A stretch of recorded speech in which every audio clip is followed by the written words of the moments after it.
My name is Hardy, and this is WWE Shows Reviews 5, coming at you guys with another YouTube video. And today's video is my September 16th edition of Monday Night Raw.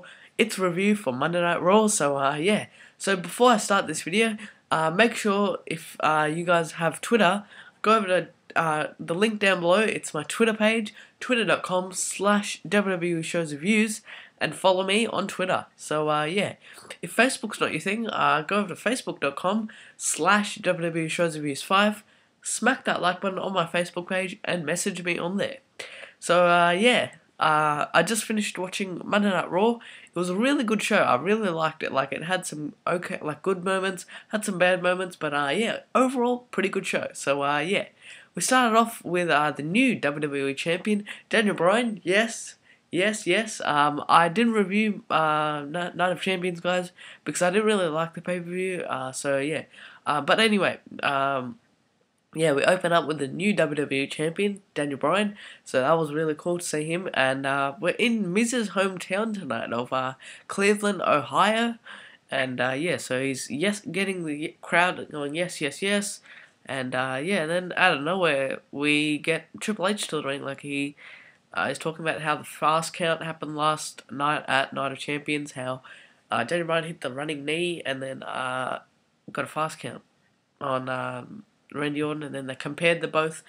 Scott Armstrong's normal count, and then his fast count on when he won the match, and yeah, they compared that, and then Triple H was accusing Daniel Bryan of being behind it, and then then he gets out.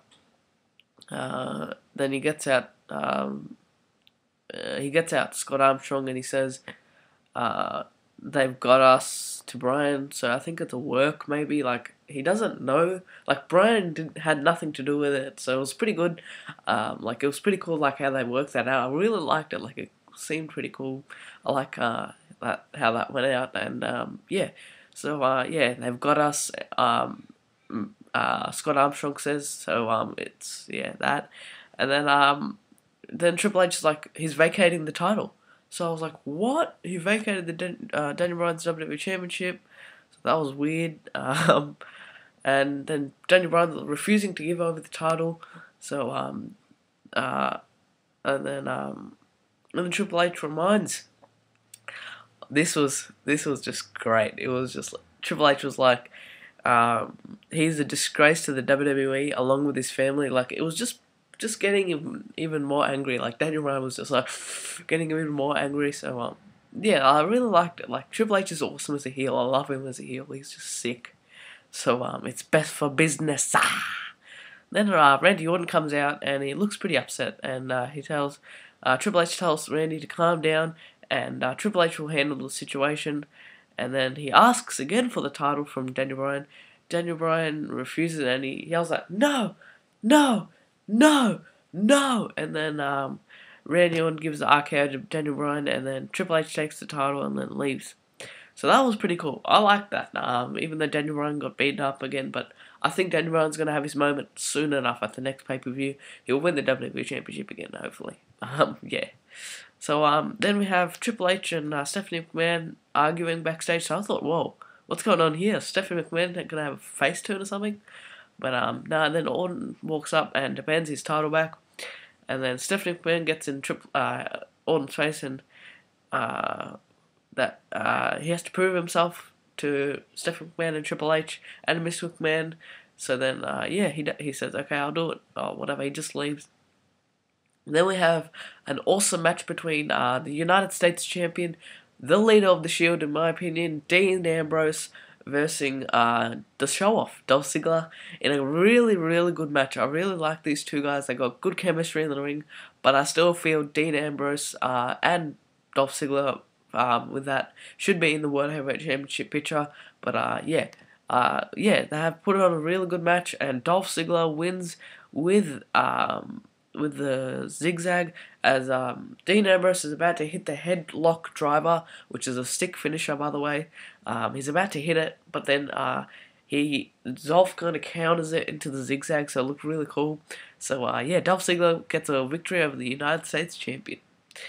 Then we have a backstage segment between the Raw general manager, Brad Maddox, and he's talking. He's talking with Triple H, and so he says Daniel Bryan will versus Roman Reigns of the Shield. I was like, whoa, Roman's getting good. His first singles match in a while. Like, I've never seen him wrestle. Like, I've seen him in FCW wrestling, like as a singles guy, but in the WWE, it's gonna be awesome. So yeah. Then he also said Stephanie also says Big Show's there and is like in the office and stuff, and he just says yes, Mrs. McMahon, like he's like her toy or some shit. So yeah, then we have a match with Fandango with the beautiful Summer Rae in his corner versus R-Truth. It was a really short match. It was okay. It wasn't the best, but Fandango wins, and yeah.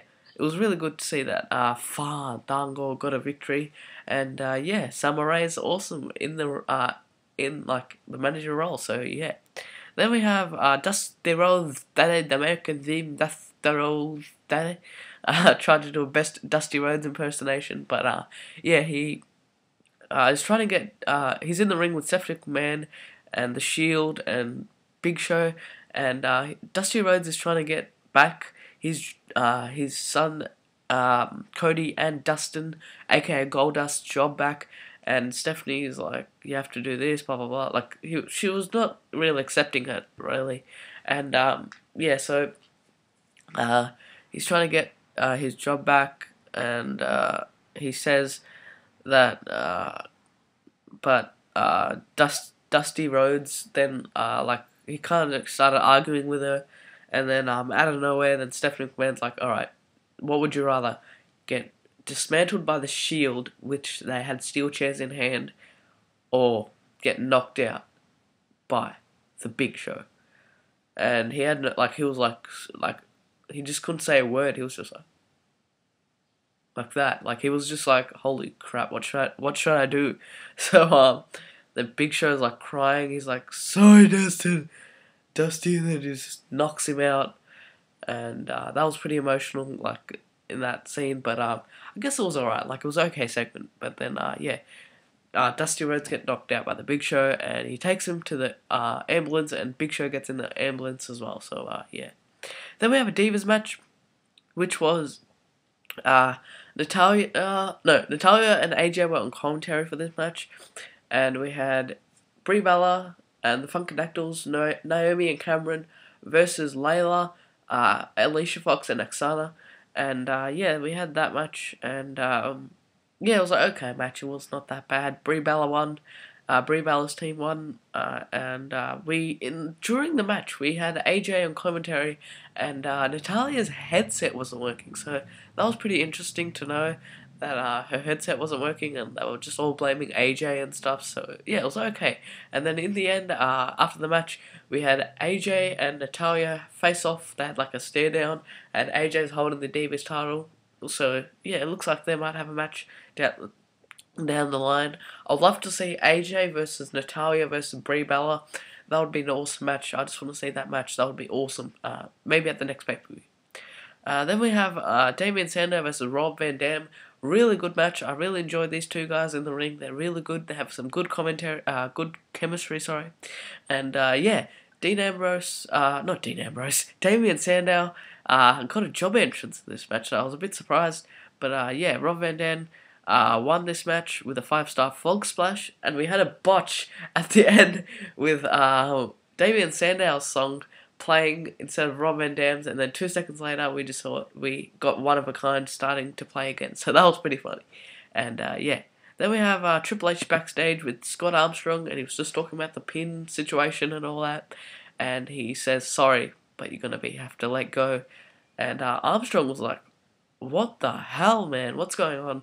So he gets fired, and yeah, I see that was just kayfabe. It wasn't really that he got fired from the WWE, because I know Scott Armstrong is one of the like lead referees in WWE, and I think he might be like a referee teacher in like the Performance Center or something like that. But yeah, then we had Randy Orton versus The Miz. This match didn't even start. Miz was just pummeled to the death. He was getting killed by Randy Orton tonight in his hometown.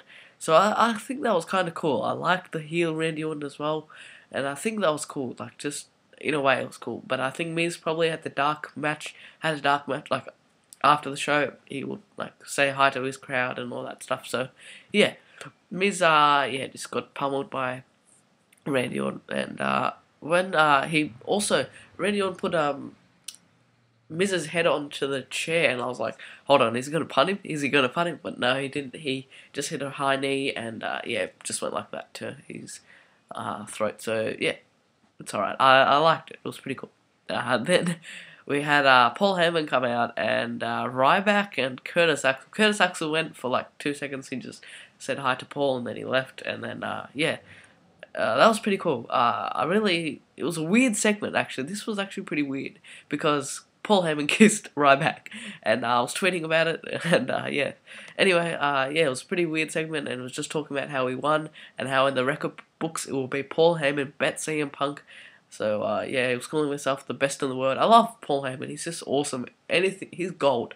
He's gold. So he kisses Ryback, and he just says thanks, and Ryback is like, I'm gonna be your bodyguard now. So yeah, it looks like a pretty interesting storyline with him and CM Punk. So I see Ryback and CM Punk having a feud.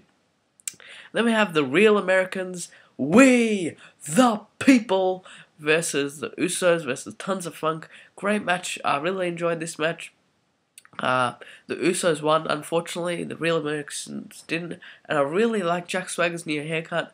It was a really good match also, and we also saw in the WWE app, which I don't have because my phone stuff, but we saw a giant swing for like 27 times apparently according to JBL. So good job, Cesaro. You're proving yourself again and again. So the Usos won that match, and then we come on to the main event, which was Daniel Bryan versus Roman Reigns. This match started really good, and it ended really good as well. Ended okay, but Daniel Bryan was working on Roman Reigns' knee for the whole match, and then Roman Reigns got some momentum back when Daniel Bryan was about to hit a suicide dive, and Roman Reigns caught him, and then it just flung him. It was awesome, and then just as Daniel Bryan got him, Roman Reigns in the yes lock, Randy Orton came out, and he started attacking Daniel Bryan, and then the Shield started attacking Daniel Bryan, and then out of nowhere, some of the WWE roster just came in and started to take away the Shield. Randy Orton already hightailed it out of the arena, and so the Shield got dismantled by the WWE roster, like some of them, and and everyone was like, yes, yes, in the ring, and the whole arena was going, yes. It was awesome, great moment, and so that was the end of Monday Night Raw, and I would give it a 6 out of 10 this week. Good Raw, not bad, and so thank you guys for watching this Raw review. Smack that like button if you enjoyed Raw this week. Comment below your thoughts on Monday Night Raw, and subscribe down below, and check out my Facebook and Twitter pages. And so thank you guys again for watching this video, and peace out. We the people. I love Cesaro and Jack Swagger. Again, we the people.